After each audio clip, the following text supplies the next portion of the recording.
A day in the life of a poor Roman. You wake up, not in a palace of marble, not in a villa with fountains, but in a cramped, wooden room that smells of smoke, sweat, and mildew. The building you live in is an insula, one of those towering apartment blocks crammed together like a stack of rotten bread loaves. Yours leans slightly to one side, and sometimes, when the wind howls at night, you feel the whole thing shiver like an old man about to collapse. More than once, you have heard of these structures falling, burying families in dust and broken bricks.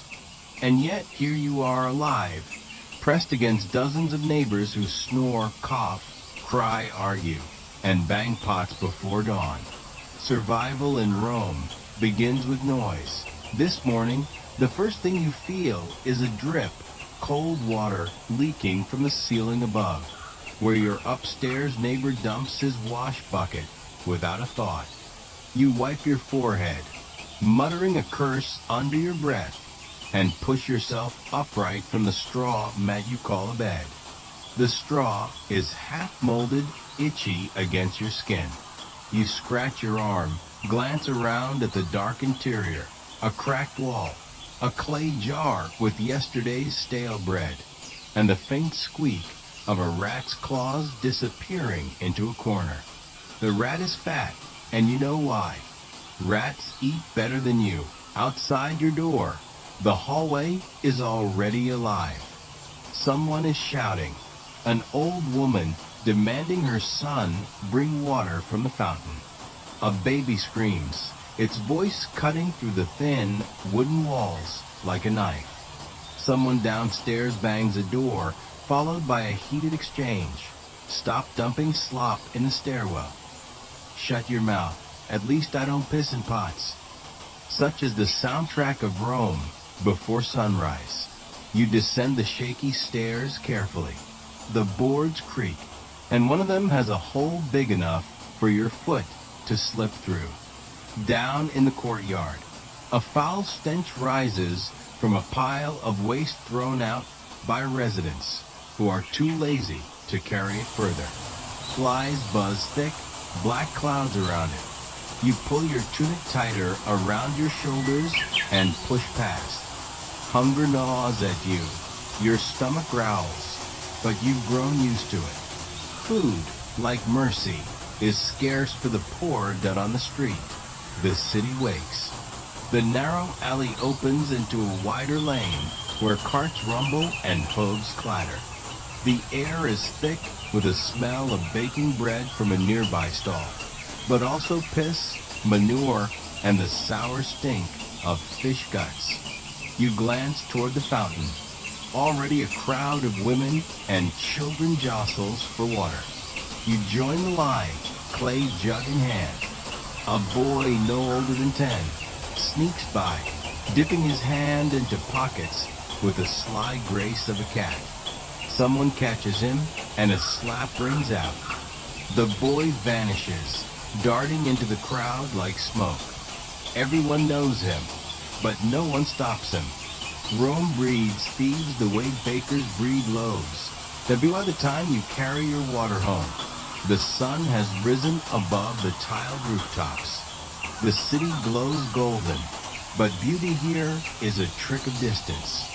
Up close, the walls are smeared, the streets are clogged, and the drains overflow. Back in your insula, you break your bread, hard as stone, sour from age, and dip it in water to soften it. That is your breakfast. Sometimes, if you're lucky, you get olives or a scrap of cheese. Today, luck stays away. After chewing, you make your way to the public latrines.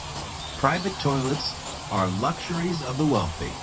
For the rest, communal stone benches with keyhole openings line a damp chamber, water trickling beneath to carry waste away. Men sit shoulder to shoulder, grunting, talking, even laughing as they relieve themselves. The smell is indescribable, a mix of rot and ammonia so strong it burns your throat. You take the communal sponge on a stick, rinse it in a trough, and pray you don't catch whatever the man before you had. Hygiene in Rome is an act of faith work calls. You are no senator, no merchant counting coins in marble halls. You are a laborer, sometimes a porter carrying amphorae of wine, sometimes a cleaner of fish, sometimes whatever will earn a few copper coins. Today, you head toward the docks on the Tiber, where shipments from across the empire arrive. The crowd is immense. Slaves hauling crates, dockworkers shouting, overseers whipping the slow. You join the throng, shoulders straining, as you help unload amphora after amphora, the clay biting into your skin, the weight driving your knees to shake. Sweat pours down your back. The overseer barks faster. You want to spit in his face, but you bite your tongue. He carries a stick, and you've seen him use it. Hours pass. The sun climbs high, beating down mercilessly. The stench of the river, mud, waste, fish, dead things, rises in waves.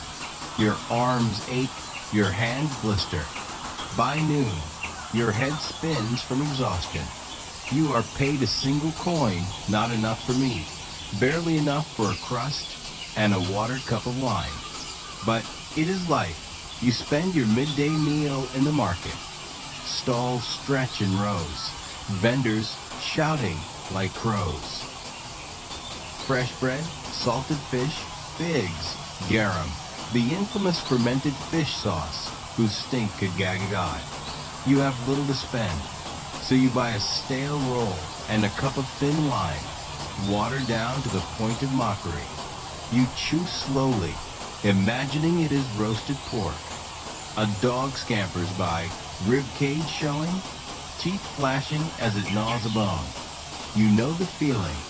Hunger is Rome's most faithful citizen. The afternoon brings more work, hauling stones for a builder repairing a collapsed wall. You scrape your leg, blood running down, but no one notices. Injuries mean nothing. The overseer grunts, don't bleed on the stones, and shoves you forward. Pain is constant, like the hum of the city itself. When evening comes, you drag yourself toward the baths. The public thermae are one of the few joys the poor can afford. Entry is cheap, and inside, for a brief hour, you are cleansed of dirt and sweat. You strip down, body aching, and sink into warm water. Around you, men argue politics, gossip about gladiators, complain of taxes. Steam rises, fragrant with oils and sweat. For a moment, you feel almost human. Almost, but night falls and Rome changes. Shadows stretch, torches flicker, and the streets grow dangerous. Taverns fill with drunken laughter, dice games, and shouts. Wine flows cheap, watered and sour, yet enough to numb. Prostitutes call from doorways, their voices sharp as knives. Thieves prowl, knives hidden in cloaks. Fires spark in alleys, candles tipping, kitchens left unattended. You keep your head down. You clutch your coin pouch tight. Survival demands silence. Back at your insula, you climb the trembling stairs, the smell of smoke and cooking fires seeping through cracks. Children cry. Someone argues. Someone coughs. A deep, rattling sound that promises death soon.